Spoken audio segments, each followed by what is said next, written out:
The जज from hello drama की next episode में हम देखते हैं कि हैन लेकर आता है कैंग को किम की बॉडी के पास ताकि वो उसकी मौत की वजह मालूम कर सके। लेकिन कैंग जैसे ही करने लगती है तो उसे कहते हैं कि मैं बाहर जाता हूँ, फिर तुम कर लो। फिर वो उसकी उस माथे के ऊपर हाथ रखती है तो उसे नज़र आने लग जाता है कि कैसे उस अटैकर ने किम के ऊपर हमला किया और उसे मार दिया। फिर अगले दिन किम का फ्यूनरल होता है और वहाँ पे सारे लोग इकट्ठे होते हैं। वहाँ पे एक कैंग भी होती है और साथ आरुंग भी होती है।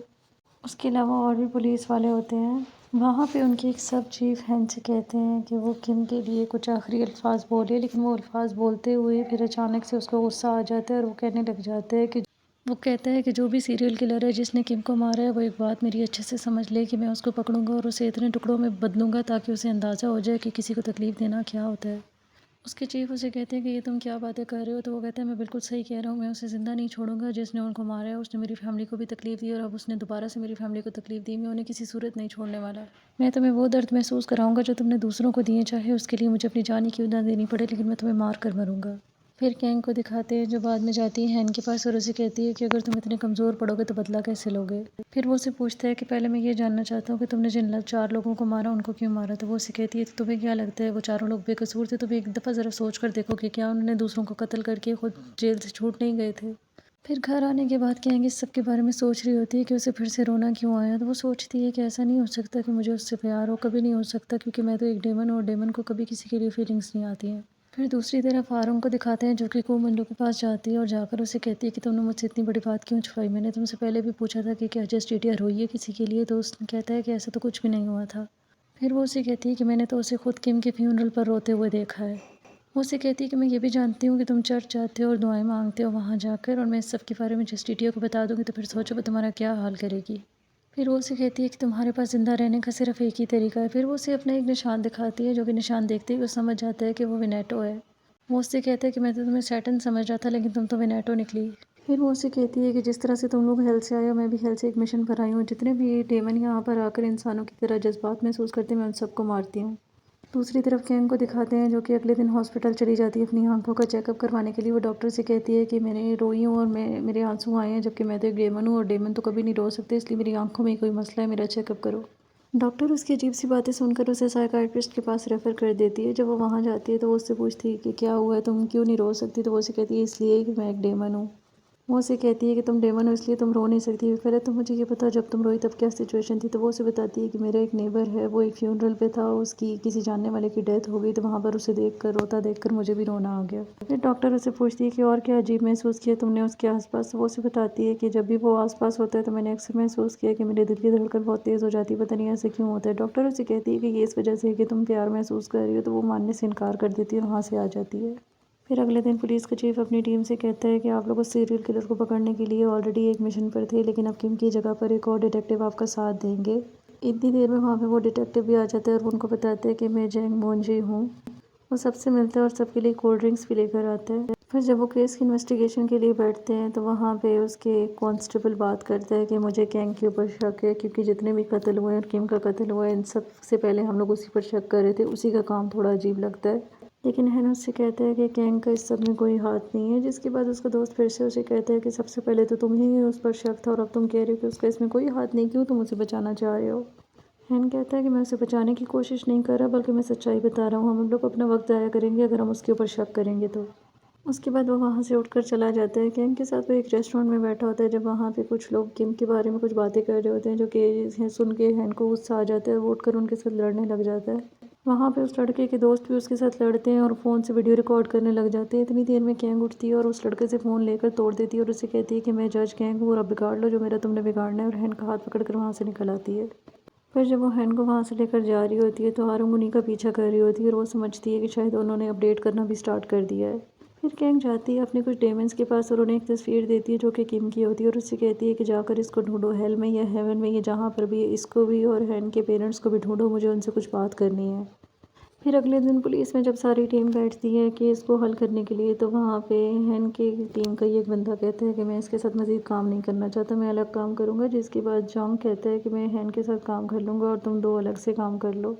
फिर कैंग के कहने पर हैन डाउन कुछ फाइल्स लेकर आता है जो कि क्रिमिनल रिकॉर्ड की होती है, जिसको देखने के बाद कैंग कहती है इससे तो हमें सीरियल किलर के बारे में कुछ भी पता नहीं चलता, क्या तुम्हें कुछ भी याद नहीं है अपने बचपन का। तो वो उसे बताता है जो बातें उसे याद होती हैं और उसे सुनकर कैंग को फिर से रोना आ रहा होता है। और को मंडू भी कैंग को रोते हुए देख लेता है, जिसके बाद वो भी हैरान हो रहा होता है। फिर कैंग उसे डांट कर बाहर भेज देती है। वो जैसे ही जाता है बाहर, वो विनेटो के पास जाता है और जाकर उसे बता देता है कि कैंग रो रही थी फिर से। वो उससे पूछती है कि क्या उन दोनों के बीच कुछ चल रहा है, तो वो उसे कहता है शायद ऐसा ही हो।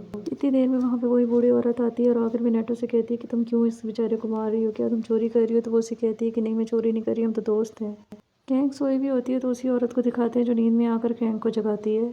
उसके बाद कैंग उठकर बाहर निकल जाती है और उससे कि ढूंढने लग जाती है। फिर वो उसे एक नज़र आती है एक जगह पे ऊपर बैठे हुए, और थोड़ी देर बाद वो बदल जाती है और वो एक लड़के में बदल जाती है और उसके पर भी निकल आते हैं। कैंग उसे नीचे आने को बोलती है और उसे पूछती है कि तुम कौन हो? तो वो उसे बताता है कि जिस तरह से तुम एक डेमन हो, मैं एक एंजल हूँ और मेरा नाम गैब्रियल है। मुझे भी गॉड ने भेजा और मैं भी ज़मीन पर रहता हूँ और अच्छे लोगों की मदद करता हूँ और उन्हें मुश्किलों से बचाता हूँ। वो उससे पूछती है कि तुमने मुझे क्यों जगाया? तो वो उससे कहता है कि मैं तुमसे कुछ बात करना चाहता था हैन के बारे में। तो वो उससे पूछती है मैं कैसे मान लूँ कि तुम अच्छे काम करते हो? वो उसे उस छोटे बच्चे का बताता है जिसका केस उन्होंने देखा था, जिसकी सौतेली माँ ने उसके बाप को मार दिया था, कि मैंने उसके लिए उसके माँ बाप की तरफ से हेवन से लेटर लाकर उसको दिया है। और वो उनकी बेटी जिसको कैंसर था, मैंने ही उसकी हेल्प की है उसकी बीमारी ठीक करने में। फिर वो उसे बताता है कि मैं हैन से तब मिला था जब उसके माँ बाप का कत्ल हुआ था, तब मैं एक पुलिस कांस्टेबल की बॉडी में रह रहा था। हैन दाउन की मामा की आखिरी विश जो थी वो मैंने सुन ली थी। मुझे पता था वो अपने बेटे को बचाना चाहती है, इसीलिए मैंने हैन को ऐसी फैमिली के हवाले किया जो कि उसका ख्याल रखे और उसे उसकी फैमिली की तरह ही रखे। कि मैं एक बहुत अच्छी इंसान थी, उसने हैन को अडॉप्ट कर लिया था। लेकिन जब से हैन ने तुम्हारे साथ काम करने का फ़ैसला किया है, मैं अब उसे नहीं बचा सकता, उसकी कोई मदद नहीं कर सकता, इसीलिए तुम ही हो वो इंसान जो उसको बचा सकती हो। वो उससे कहती है कि जब वो सीरियल किलर को मार देगा तो मैं उसे मारकर हेल में भेज दूँगी। तो वो उसे कहता है कि मैंने अब तुम्हें सारी बात बता दी, अब चाहे तुम उसकी मदद करो या ना करो, ये तुम्हारे ऊपर है। साथ ही वो उसे कहता है और मेरी बात याद रखना, अगर तुम दोनों साथ रहोगे तो तुम दोनों में से एक ना एक लाज़मी मर जाएगा, और मेरा कहा कभी भी गलत नहीं होता है। फिर कैंग को दिखाते हैं जो कि जियोंग के बारे में मिरर में फिर से लिखकर देखना चाह रही होती है उसके बारे में। वो असेंबलीमैन का छोटा बेटा होता है और वही सीरियल किलर होता है, उसने उसी को देखा होता है किम को मारते हुए। उसके बाद कैंग को दिखाते हैं जो कि असेंबलीमैन के पास जाती है, उसका वही छोटा बेटा जिसको पुलिस ने अरेस्ट कर लिया होता है क्योंकि उसने सिग्नल तोड़ा होता है और कार का एक्सीडेंट भी हो चुका होता है। वो उनसे कहती है कि आपके बेटे ने कोई सीरियस क्राइम नहीं किया, इसलिए वो जल्दी छूट जाएगा। ये कहकर वो वहाँ से आ जाती है, जबकि उसका बड़ा बेटा आता है कैंग के पीछे और उसे कहता है कि पहले भी तुम ही आई थी मुझसे मंगनी करने के लिए, इसलिए अब भी तुम ही आओगी। मुझे तो तुम्हें कोई दिलचस्पी नहीं, लेकिन पता नहीं तुम क्यों यहाँ आ जाती हो। तो वो उसे कहती है कि अपने बाप को कह दो कि मुझे मत कॉल किया करे, इसलिए मैं नहीं आऊँगी, और दूसरी बात, मुझे तुम्हें कोई दिलचस्पी नहीं है। फिर दाउन के पास उसके वही कोलीग्स आते हैं और आकर उससे पूछते हैं कि तुम क्यों कैंग को डिफेंड कर रहे हो। तो वो उसे कहते हैं कि मैं उसको डिफेंड नहीं कर रहा, बल्कि किम की मौत की कसूरवार तो तुम भी हो, क्योंकि तुम ही उसे छोड़ कर गए थे।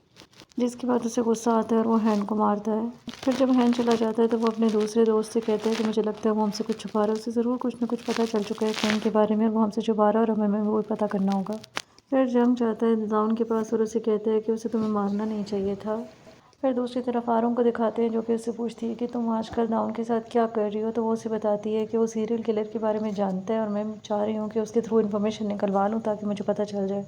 आरुण कहती है कि अच्छा, मुझे अब समझ आया, आप उसे अपने मतलब के लिए इस्तेमाल कर रही हैं। फिर जब कैंग वापस आती है घर तो उसी वक्त हैन भी आ रहा होता है और वो उसे देख लेती है और उसके मुंह पर चोट भी देख लेती है। वो उसे पूछती है कि ये क्या हुआ है। तो वो उसे कहते हैं बस छोटा सा झगड़ा हो गया। तो वो उसे पूछती है क्या ये मेरी वजह से है। तो वो कहता है नहीं, तुम्हारी वजह से नहीं है। फिर जियोंग को दिखाते हैं जो कि कोर्ट में होता है। उसका लॉयर कहता है कि इसने कोई रूल नहीं तोड़ा, इसने ऐसा कुछ नहीं किया, लेकिन वो सबके सामने कबूल कर लेते हैं कि हाँ मैंने ही ये किया है। फिर कैंग उतर कर नीचे जाती है और उसे कहती है मेरी आंखों में देखो, और उससे पूछती है कि क्या तुमने कभी किसी की जान ली है या फिर जान से मारना चाहा है। वो कैंग को कोई जवाब नहीं देता आगे से। दूसरी तरफ दाउन को दिखाते हैं जो कि जंग के साथ होता है और उसे किसी की कॉल आती है और उसे पता चलता है कि रिवर साइड पर कुछ सीसीटीवी कैमरास थे जहाँ पे उसने कत्ल किया था कैंग ने, और हमें उसकी फुटेज मिल चुकी है। वह हैन को अपने साथ लेकर वो देखने के लिए जाता है, लेकिन जैसे ही वो वहाँ पर जाता है तो वो उसे कहता है कि मैं वॉशरूम से होकर आता हूँ, तो तुम यहाँ पर जितना चेक करो। तो इतनी देर में हैन वहाँ पे फुटेज देखकर डिलीट कर देता है कैंग की। फिर जब वो लोग वहाँ से बाहर निकलते हैं तो जंग उसे कहते हैं कि मैंने तुम्हें देख लिया था कि तुमने वो फुटेज खुद डिलीट की है। लेकिन वो उससे कहते हैं कि तुम्हें परेशान होने की ज़रूरत नहीं है, अगर तुम मेरी बात मानोगे तो मैं तुम्हारा सीक्रेट को सीक्रेट ही रखूँगा। फिर जंग को दिखाते हैं जो कि विनेटो के पास जाता है। जंग भी असल में एक डेमन ही होता है जो कि उसके कहने पर काम कर रहा होता है। वो जाकर उसे बताता है कि तुम्हारा अंदाज़ा बिल्कुल सही था, दाउन जानता है जस्टिटिया के बारे में, और अब बाइल के मुताबिक हमें अपना मिशन पूरा करना होगा और हमें हैन को भी मारना होगा। इसके साथ ही ये एपिसोड यहीं पर ख़त्म हो जाती है।